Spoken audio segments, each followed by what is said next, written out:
Ma formation, moi j'ai commencé avec un DUT GEA, donc ça s'appelait un DUT à l'époque, donc gestion des entreprises et des administrations en option ressources humaines. J'ai ensuite continué sur un DUET, en fait c'est l'équivalent de la licence 3 à l'étranger. J'étais en Slovénie pendant un an, dans le même domaine, la gestion d'entreprise et les ressources humaines. Et ensuite, pour mon master, je suis partie à TSM, donc Toulouse School of Management, en management des ressources humaines. Moi, je travaille au groupement d'employeurs Occitanie de handball, donc c'est une association loi 1901 qui a pour but de mettre à disposition des salariés dans des clubs de handball dans l'Occitanie. Actuellement, je suis chargée de développement territorial et du coup, mes missions sont la gestion de personnel et la gestion RH quotidienne. J'ai des CDI, temps partiel ou CDI temps plein. J'ai aussi des CD2I, donc des CDI qui sont intermittents. C'est pour des personnes qui ont des très petites quantités de temps dans des clubs. Et j'ai aussi beaucoup d'apprentis. Moi, je m'occupe surtout donc de toute la partie RH, gestion du personnel, comme je l'ai dit tout à l'heure. Je suis sur la gestion quotidienne, donc ça va être la gestion de contrat, la mutuelle, la médecine du travail, la gestion du temps, etc. On va éviter. Mais c'est basé sur la Convention nationale du sport, donc je prends les bases et je les apprends. Alors, ce poste, je l'ai depuis septembre parce que avant j'étais donc apprentie dans le domaine des ressources humaines. J'avais commencé en septembre 2023 et en septembre 2024, je suis passée en CDI temps plein, non, CDI temps partiel, pardon, en tant que chargée de développement territorial. Alors du coup, il a évolué depuis que je suis arrivée officiellement dans la structure, puisque je suis passée du statut d'apprenti au statut d'employé et de salarié en CDI. Évolution possible peut-être, mais pour l'instant c'est un peu court puisque je viens à peine de signer mon CDI. Alors une journée type, c'est compliqué d'en donner une étant donné qu'on est dans un secteur associatif et sportif. Donc nous, on va plus avoir des périodes au cours de la saison sportive, parce qu'on parle en saison sportive. Par exemple, en septembre, octobre, même août, ça va être toute la gestion de début de contrat, notamment pour les apprentis. Après, ça va être un peu plus creux, entre guillemets, sur la partie décembre, janvier, février, puisque souvent c'est la période entre deux phases au niveau du sport. Donc nous, on va gérer plus toute la gestion quotidienne. Ça va être les entretiens professionnels, les entretiens annuels, etc. Et en fin de saison, ça va être plus les bilans ANS qu'on peut aider les clubs et la fin de contrat pour certains potentiellement. Alors, étant donné qu'on est dans une association, on a un bureau qui est élu, donc eux vont nous accompagner de manière générale, donc avec un président, un trésorier et un secrétaire. En termes de moyens humains à disposition, on n'en a pas vraiment, mais on collabore avec d'autres associations, d'autres structures qui nous accompagnent dans notre développement. C'est quelle structure?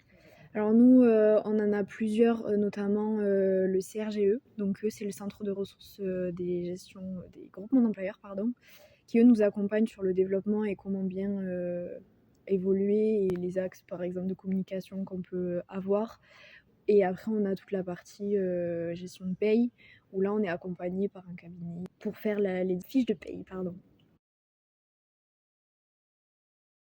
Non, on est en location, voilà. On est basé à Hausseville-Tolosane.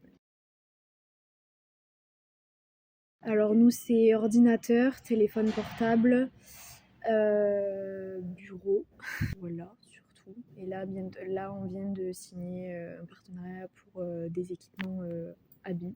Donc voilà, ça va être pas mal.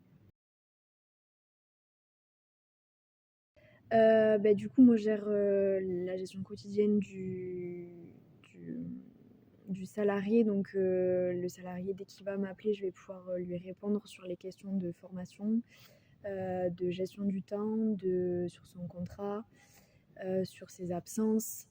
Euh, donc, en termes de management, je vais pouvoir aussi les appeler pour des obligations qu'ils doivent avoir en termes de salariés, etc. On est 4 salariés dans l'asso qui gère le GIOC, du coup. Ma collègue, elle, s'occupe aussi de la partie RH, mais aussi de toute la partie financière. Et donc, elle va plus avoir cette partie-là sur la gestion financière du groupement d'employeurs. Alors moi, je fais du 9h-17h, mais c'est pas fixe, étant donné qu'on a souvent potentiellement des réunions le soir, puisque vu qu'on travaille avec des éducateurs sportifs, ils sont potentiellement plus dispo soit entre midi et deux, soit en soirée, ou alors même les bénévoles des clubs, eux, travaillent la journée, donc on a potentiellement des réunions le soir. Ou sinon même en week-end, mais là c'est un peu plus rare, ça va être sur des événements ou des journées de cohésion, etc. C'est possible puisqu'on travaille avec une relation tripartite donc entre le club qui est donc l'utilisateur et le salarié. Donc on travaille avec des bénévoles. Donc parfois c'est pas toujours facile d'avoir de la communication facile tous les jours. Maintenant des difficultés il y en a comme dans toute association mais c'est à petite échelle. Donc c'est gérable. C'est gérable facilement, pas toujours, parce que des fois on rentre dans des cadres un peu plus compliqués, puisque des fois il y a des conflits en fait entre le club et le salarié. Et donc nous on est censé être là pour gérer la situation, gérer le conflit. Et des fois ça se passe pas forcément comme prévu et ça se finit pas forcément comme prévu, mais généralement on sait le gérer. Moi, dans mon métier, ce qui me plaît le plus, c'est qu'on travaille avec tout type de public, donc on fait jamais la même chose, malgré que ça ressemble à des choses, que ça soit toujours la même chose, mais finalement, les journées, elles se ressemblent pas du tout au plus on avance. Moi, c'est ça qui me plaît, c'est que je fais plein de choses différentes avec chaque salarié, tu agis différemment. Donc, c'est jamais la même discussion, la même évolution. Et on apprend tous les jours, en fait. Contraignant, c'est que toujours pareil, on est dans une association, donc on a toujours des contraintes un peu financières.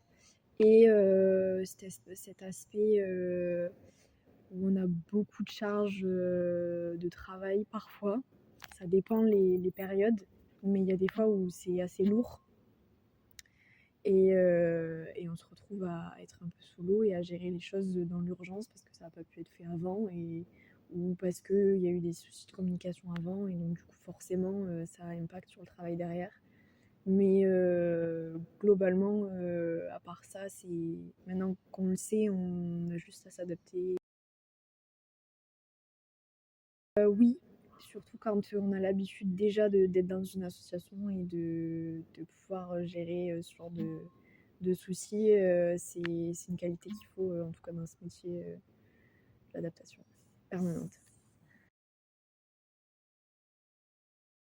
Là, de suite, moi je suis bien là où je suis, donc je verrai pas de suite de modification. Moi, quand j'ai commencé dans le marché du travail, j'ai voulu voir un peu tout. Donc, que ce soit du privé, du public, et j'ai fini donc dans l'associatif parce que c'était une volonté de ma part. Euh, Pouvoir évoluer dans plusieurs types de structures, c'est hyper intéressant et hyper formateur pour tout type de personnes. Mais pour des jeunes qui rentrent sur le marché du travail, c'est surtout de trouver ce qui leur plaît plutôt. Moi, je parlerai de la posture. La posture de travail quand vous vous présentez à une structure, à une entreprise, à n'importe qui que vous aurez en face. adopter une posture professionnelle, votre CV soit propre, que votre lettre de motivation soit propre, que vous ayez toutes les formules de politesse qui puissent être demandées. Mais parfois un peu d'audace et n'ayez pas peur en fait d'y aller et de foncer parce que justement le secteur du sport peut être très bouché. Ne pas avoir peur d'y aller et de foncer quoi. Un conseil absolument, faut pas avoir peur et ouais, moi j'aurais dit de l'audace parce que ça va être hyper important et savoir se démarquer des autres aussi. Parce que ça va être demandé, donc n'hésitez pas à vous documenter au maximum sur tout ce qui peut se passer dans le domaine du sport. Faites des choses différentes, sortez de votre cadre de vie.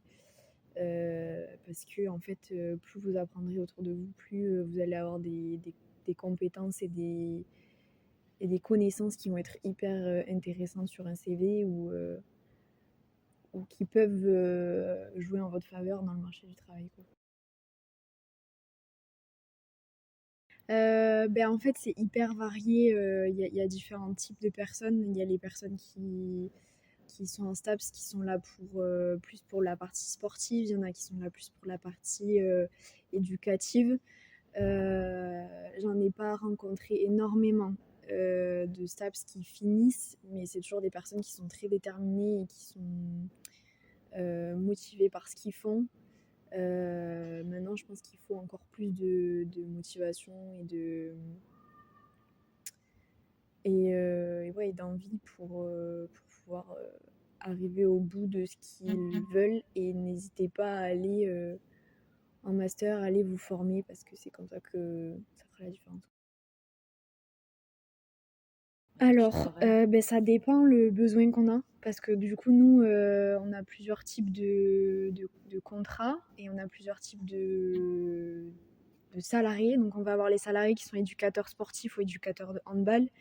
Ces salariés-là, on va leur demander d'être multifonction parce que, enfin multifonction, qu'ils puissent s'adapter sur un terrain et puissent mener des entraînements ou alors des séances.